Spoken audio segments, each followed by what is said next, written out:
Então eu quero fazer um apelo a você. Desobstrua as rodovias. Colocamos a nossa Polícia Rodoviária Federal desde o primeiro momento para desobstruir rodovias pelo Brasil. E eles têm feito um trabalho de tentar desobstruir, mas são muitos pontos e as dificuldades são enormes. Vestindo uma camiseta de malha preta, bem ao estilo do presidente ucraniano Volodymyr Zelensky, o presidente Jair Bolsonaro fez seu último pronunciamento público no dia 2 de novembro, pedindo o desbloqueio das rodovias por seus apoiadores, que pedem intervenção militar em atos antidemocráticos. Depois disso, silêncio e pouquíssimos compromissos na agenda.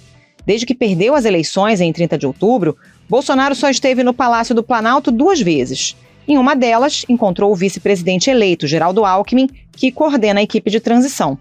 Foi positivo. O presidente convidou, nós já estávamos saindo já, para que fosse até lá o seu gabinete e reiterou o que disse o ministro Ciro Nogueira e o ministro General Ramos da disposição do governo federal de prestar todas as informações, colaborações, enfim, para que se tenha aí uma transição pautada pelo interesse público.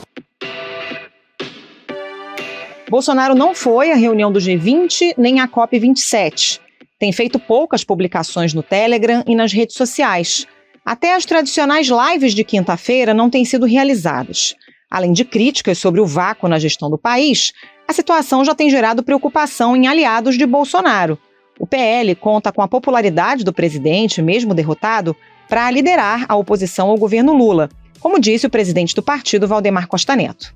Consultei a bancada e convidamos o presidente Bolsonaro para ser nosso presidente de honra e fazer parte da executiva nacional do partido, para que ele possa continuar cultivando esses milhões de seguidores que ele tem.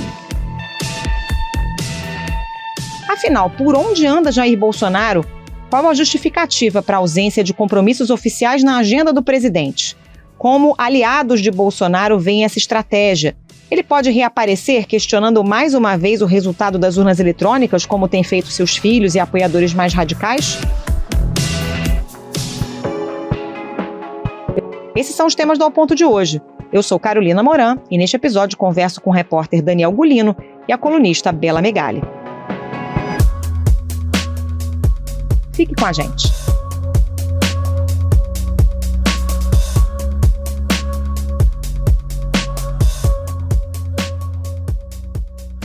Daniel Gulino, conta pra gente, por onde é que anda o presidente Jair Bolsonaro? Ele tem ficado isolado no Palácio da Alvorada mesmo?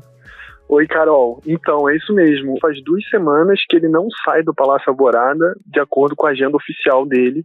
A gente já questionou mais uma vez a Secretaria de Comunicação Social da Presidência, eles não respondem. E aí, qual é a justificativa para esse sumiço? O vice-presidente Hamilton Mourão chegou a falar numa ferida na perna. Está com a ferida na perna aí, com a erisipela, né? Ele não pode vestir calça, como é que ele vai vir para cá de bermuda? Né?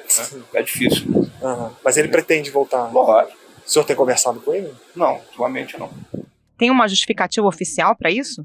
Algumas pessoas que iam visitando o presidente desde semana passada já tinham falado reservadamente que ele estaria com essa ferida na perna, que estaria impossibilitando ele até de vestir uma calça, e que por isso que ele estaria. E aí ontem o vice-presidente Mourão falou com a gente e ele confirmou isso, que a questão é essa ferida, né? O nome técnico ali é erisipela, que é uma infecção. Agora, ele também não está atuante nem nas redes sociais, né, Gulino? Porque ele poderia estar trabalhando de casa, né? E está ativo nas redes, também não está, né? Pois é, isso chama bastante atenção, Carol, porque como a gente sabe, o presidente Bolsonaro sempre teve uma atuação muito forte nas redes sociais e ele está praticamente calado, faz um outro post mais institucional, assim, no Telegram ele fala de realizações do governo, mas um fato que chama bastante atenção é aquela tradicional live que ele fazia toda quinta-feira, né, desde o começo do governo. Ele parou de fazer, agora está completando a 3ª semana seguida que não vai ter.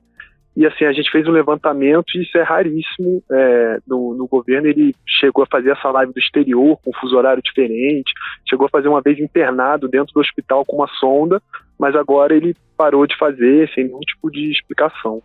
Ele recebe gente no Alvorada, vocês que ficam aí na porta, né, acompanhando o entra e sai, tem reuniões de trabalho, ele recebe visitas, como é que tá isso?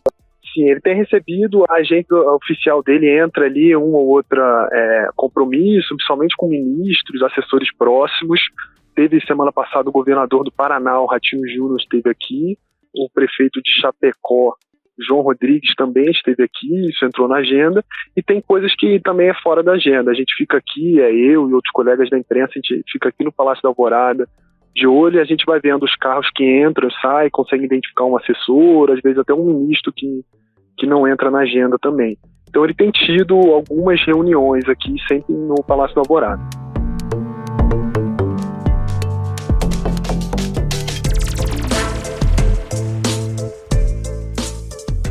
Ô Gulino, tem alguns compromissos que são inescapáveis, né? O presidente foi derrotado, mas o país continua funcionando.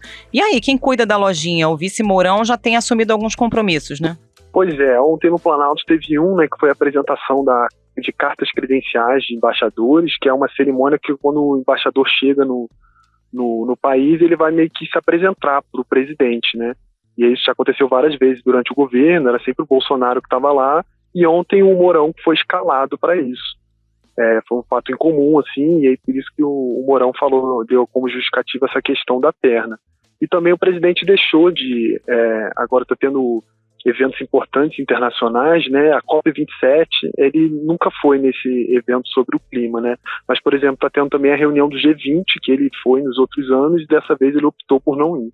Qual o relato das pessoas que têm estado com o presidente, Gulino? Então, Carol, difere um pouco, assim, as pessoas têm um pouco reserva de falar, tem algumas pessoas que falam que ele ficou abatido por causa do resultado da eleição, ainda está meio que digerindo, que estaria um pouco para baixo, assim, mas, por exemplo, o João Rodrigues, que esteve aqui, eu conversei com ele, e ele foi deputado com o Bolsonaro, então ele diz que eles são amigos, e ele garantiu que o presidente está bem animado, que não tem nada de estar deprimido, não. Então, a gente fica dependendo aí dos relatos das pessoas.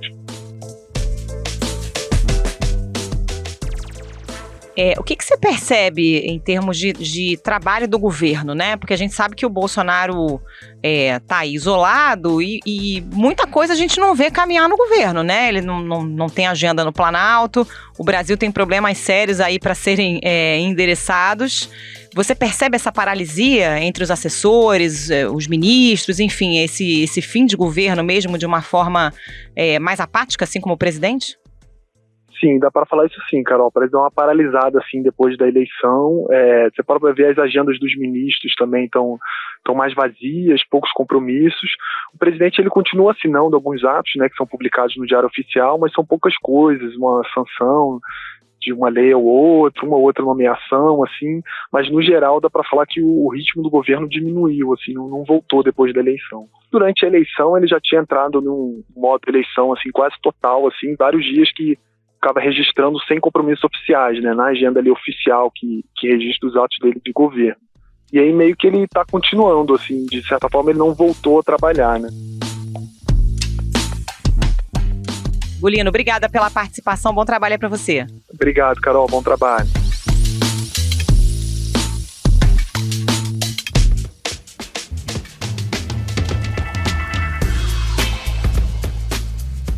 Bela Megali, conversei há pouco com o Daniel Gulino, nosso setorista que fica ali acompanhando o governo, que acompanhava o Planalto, mas agora fica no Alvorada, né? Porque o Bolsonaro não sai de lá. E ele disse que os relatos de quem conversa com o Bolsonaro variam muito. O que você tem ouvido a respeito disso? Por que o Bolsonaro está enclausurado lá no Alvorada? Carol, nesta semana, as últimas conversas que eu tive foi de que os ânimos e o humor do presidente estariam um pouco melhor. A avaliação de que, de fato, o presidente Bolsonaro ainda tem um sentimento muito forte de inconformismo por causa da sua derrota nas urnas para o presidente eleito Luiz Inácio Lula da Silva. Quero começar agradecendo os 58 milhões de brasileiros que votaram em mim no último dia 30 de outubro. Os atuais movimentos populares são fruto de indignação e sentimento de injustiça de como se deu o processo eleitoral. Os nossos métodos não podem ser os da esquerda, que sempre prejudicaram a população. Esse inconformismo, como eu te disse, foi relatado especialmente por integrantes da cúpula do PL, que estão bastante preocupados com essa situação aí de enclausuramento do presidente Bolsonaro. Na avaliação da cúpula do partido, ele já tinha que estar se mexendo, se movimentando para se capitalizar como principal figura de oposição a Lula. E eles acreditam que o Bolsonaro, inclusive, já perdeu uma série de oportunidades de se posicionar, especialmente em relação a agendas econômicas que vêm sendo colocadas ali pela equipe de transição do PT. E também por nomes, né, que a equipe de transição vem anunciando. Então tem essa crítica intensa na cúpula do PL, o partido de Bolsonaro, de que já passou o tempo do presidente lamber as feridas, eles usaram essa expressão para mim, e que está na hora de arregaçar as mangas e trabalhar para os 58 milhões de pessoas que votaram nele no segundo turno, Carol. Mas o fato é que o presidente Bolsonaro ainda não tem dado sinais de que vai se mexer. Pois é, o PL, inclusive, chegou a anunciar que haveria um escritório para Bolsonaro, que ele iria capitanear a oposição ao governo Lula. O Valdemar Costa Neto disse que ele poderia viajar ao país e até cogitou uma nova candidatura de Bolsonaro à presidência na eleição de 2026. Existe essa sensação de que o presidente não está correspondendo a essa expectativa, e isso pode, inclusive, se refletir no comportamento da bancada do próprio PL no Congresso, porque a gente sabe que o PL tem a maior bancada na Câmara e no Senado. O Valdemar anunciou que seria oposição, mas centrão é centrão, né, Bela? A gente sabe que quando o governo começa, a tendência é que os parlamentares apoiem o governo, né? É isso mesmo, o pragmatismo é a palavra do centrão, né, Carol?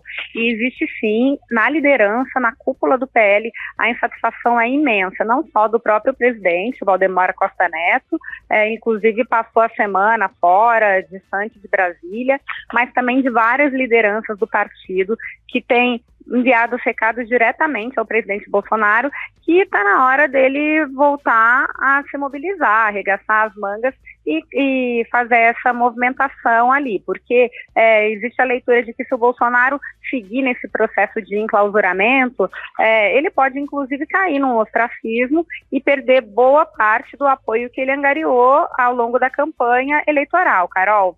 Agora, teve outro ponto também que essas lideranças colocaram para mim, que estão em alerta. Há ainda um receio de que o Bolsonaro volte a assumir uma postura mais bélica e faça aí falas contra o Tribunal Superior Eleitoral. Afinal, ele coloca o TSE como um dos responsáveis pela sua derrota. O presidente tem muita dificuldade em olhar para dentro, ver os seus erros, ver os erros dos seus aliados. Então, ele coloca ali, como é de praxe, né, o Tribunal Superior Eleitoral, que ele sempre transformou ali como um de seus algozes, ele coloca a culpa da derrota, entre outros fatores, no TSE. Então, há um receio de que o Bolsonaro, ainda nesses 45 dias como presidente que lhe restam, assuma aí uma postura mais raivosa, mais belicosa, e mire contra o judiciário e tente inflamar os seus apoiadores aí que estão nas ruas contestando o resultado das urnas a ter uma postura de enfrentamento. Então, a cúpula do PL também está de olho nessa possibilidade, está em alerta, porque eles não avaliam que esse é o melhor caminho para construir a oposição que eles buscam. Esse silêncio também não deixa de ter significado, né, Bela? Porque o presidente está calado. A última manifestação dele pública em relação às manifestações foi aquele vídeo, né, do dia 2 de novembro, pedindo que as pessoas desocupassem as estradas, mas ainda incitando manifestações que ele chamou de pacíficas, mas que na verdade são manifestações golpistas. Os manifestantes afirmam que não aceitam o resultado das urnas. Os atos defendem abertamente um golpe, com faixas e gritos pedindo intervenção das Forças Armadas no governo, uma afronta à Constituição e à democracia. E apesar do presidente estar em silêncio, os filhos dele têm feito falas e posts, e também os aliados ali mais radicais, questionando o resultado das eleições, né? Propagando aquele vídeo lá do marqueteiro argentino que diz que supostamente teria havido fraude. Então, se o Bolsonaro não se manifesta contra, é um silêncio que tem significado, né? É isso, em momento nenhum ele condenou qualquer atitude dessa e também fez o reconhecimento do Lula como vitorioso nas eleições. Inclusive, ontem eu falei com 2 ministros da ala política que atuaram na campanha e perguntei se eles acreditavam que existia ainda alguma possibilidade de o Bolsonaro fazer um gesto mínimo de reconhecimento de vitória de Lula, e eles falaram, esqueça, é nula essa possibilidade, além de reforçarem que também não existe a menor intenção do presidente de passar a faixa presidencial para o presidente eleito Luiz Inácio Lula da Silva. E isso, como você disse, não segue o rito democrático que a gente viu, né, Carol, desde a redemocratização do país.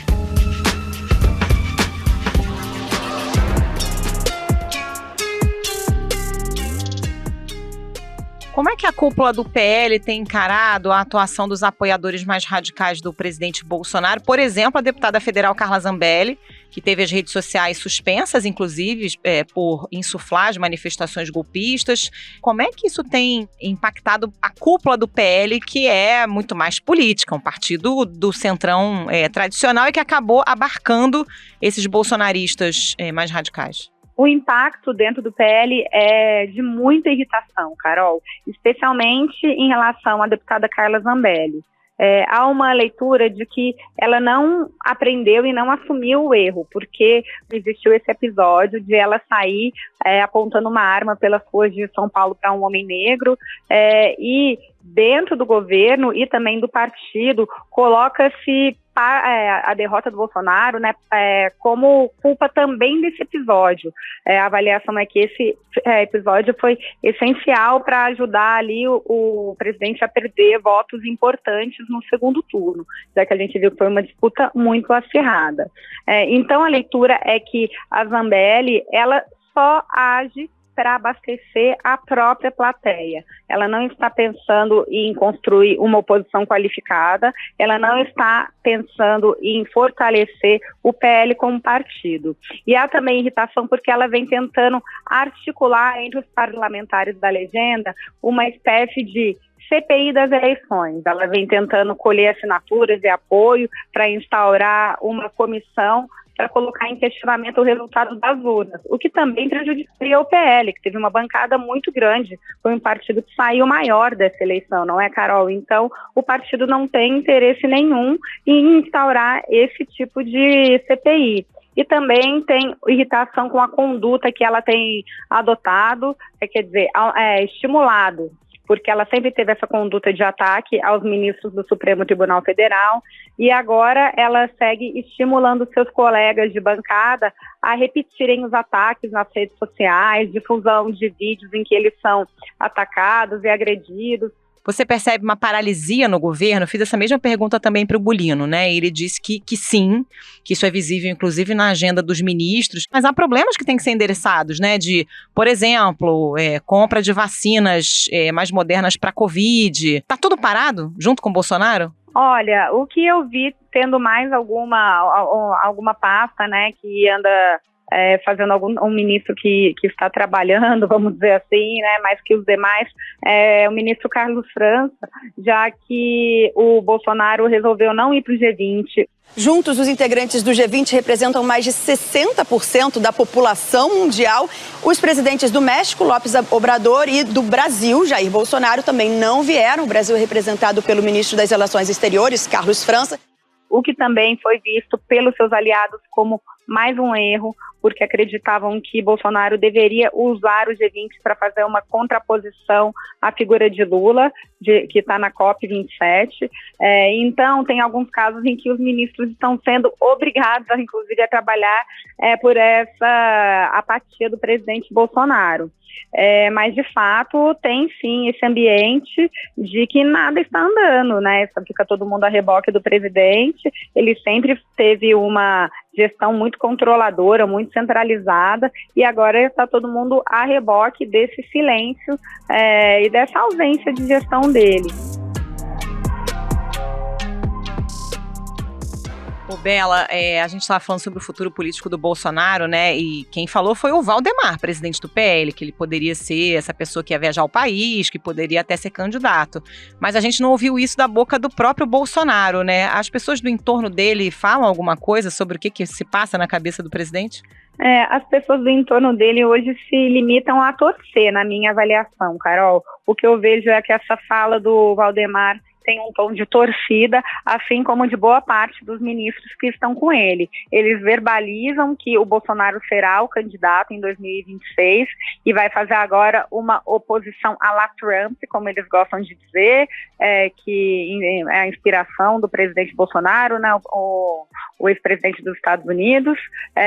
Então, essa é a leitura feita. Mas eles também não afirmam que ouviram isso diretamente do presidente Jair Bolsonaro. Agora, vale a gente ter no cenário que existem 4 anos por aí, né, Carol? E muita coisa pode acontecer.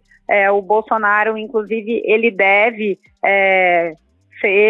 participar ali, né, ser alvo de algumas investigações que ainda seguem no Tribunal Superior Eleitoral, e a chance dele, inclusive, se tornar inelegível, a depender do desdobramento das investigações e de atitudes que ele tomar aí nesse período, também não está descartado, não. Bela Megali, obrigada pela participação. Bom trabalho para você. Obrigada, Carol. Obrigada, ouvinte.